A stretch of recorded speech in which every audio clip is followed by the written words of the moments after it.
अस्सलाम वालेकुम। उम्मीद करता हूँ कि आप सब खैरियत से होंगे।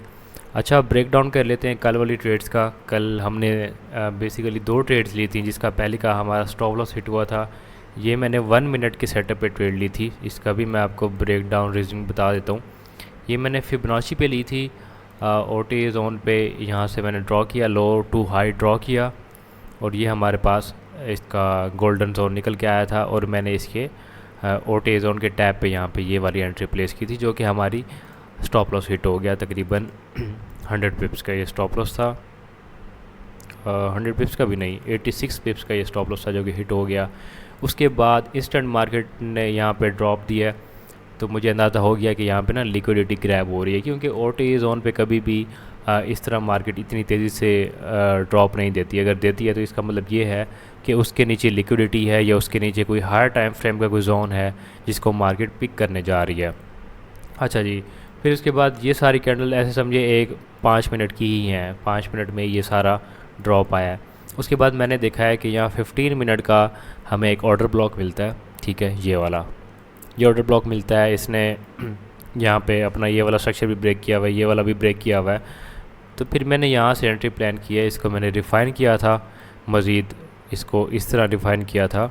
ये हमारा ऑर्डर ब्लॉक है। ऑर्डर ब्लॉक की डेफिनेशन मैंने पढ़ाई थी अपनी मार्केट स्ट्रक्चर वाली वीडियो में, आपने देखी होगी। ठीक है, ये इनगल्फ़ किया हुआ है, इस कैंडल ने, मोमेंटम कैंडल ने इनगल्फ़ किया हुआ है, और इसने अपना प्रीवियस हाई जो है, ये जो स्ट्रक्चर है, इसको शिफ्ट भी किया हुआ है। ठीक है। अच्छा, इसके टैप पे मैंने यहाँ पे एंट्री प्लेस करवाई थी बिल्कुल, क्योंकि ये मार्केट ने यहाँ पे विक लगाई, तो मार्केट यहाँ पे थी 98 पे। तो मैंने यहाँ पे एंट्री प्लेस करवाई थी। ग्रुप में मैंने भेजा था कि 98 पे अपनी जो है एंट्री प्लेस कर ले। 1 मिनट में भी यहाँ पे एक हमारे पास जो है डिमांड एरिया बन रहा था, ये वाला। ठीक है। अच्छा जी, हमने यहाँ पे एंट्री ली और मार्केट यहाँ से बाउंस हुई है, जिसने हमें अच्छा खासा रिवॉर्ड दिया है। तकरीबन ये वाली ट्रेड, इस ट्रेड ने हमारा टीपी हिट किया। टीपी टोटल था तकरीबन 400 पिप्स का।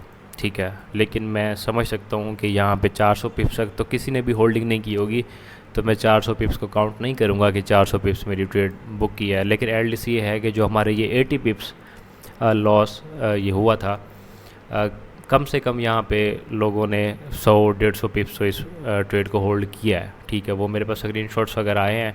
मैंने टीपी बताया था इसका, फर्स्ट टीपी जो मैंने बताया था वो इस जगह पे बताया था 4720 पे, उसके बाद 4730 पे, और उसके बाद ये फाइनल टीपी हमारा 4737 पे था। तो पहली बुकिंग मैंने ये 4720 पे करवाई थी। तो वहाँ से भी अगर देखें 20 तक, तो ये हमारे पास तकरीबन 226 पिप्स बनते हैं।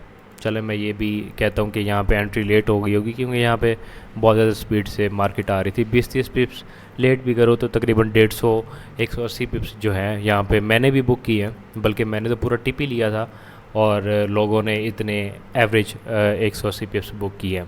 मैंने यहाँ पे टिप इस तरह लिया था कि मैंने यहाँ पे तकरीबन ब्रेक इवन कर दिया था पार्शल बुकिंग करके, और ये ब्रेक इवन हमारा हिट नहीं हुआ। मार्केट यहाँ पे वापस नहीं आई। इवन की न्यूज़ भी थी कल, एनएफपी थी, लेकिन मार्केट ने ये यहाँ पे विक लगाई और मेरा ब्रेक इवन नहीं उठाया, और मार्केट ने हमें कल टीपी दी है। तो ये ट्रेड की रीज़न थी हमारी, क्योंकि ट्रेंड भी बुलिश था। एक तो हमने बुलिश एंट्रीज देखनी थी, इसलिए मैंने यहाँ पे भी बुलिश एंट्री इसलिए देखी थी। अच्छा, बाय द वे, ये मेरा जो जोन था ना 5 मिनट की ट्रेड जो मैंने दी थी, ये मुझे ज़्यादा बेहतर लग रही थी कि ये हमारा यहीं से एरिया पिक होगा और मार्केट एक नया हाई बना देगी। लेकिन ऑब्वियसली अब मार्केट को कुछ नहीं कह सकते। तो हमारा ये वाला एरिया जाके पिक हुआ है, और इसने हमें अच्छा रिवार्ड दिया। आई होप आप लोगों ने प्रॉफिट बनाया होगा, और कुछ ना कुछ आपको सीखने को ज़रूर मिल रहा होगा मेरी कम्युनिटी में। अपना ख्याल रखें, दुआ में याद रखें। अल्लाह हाफिज़।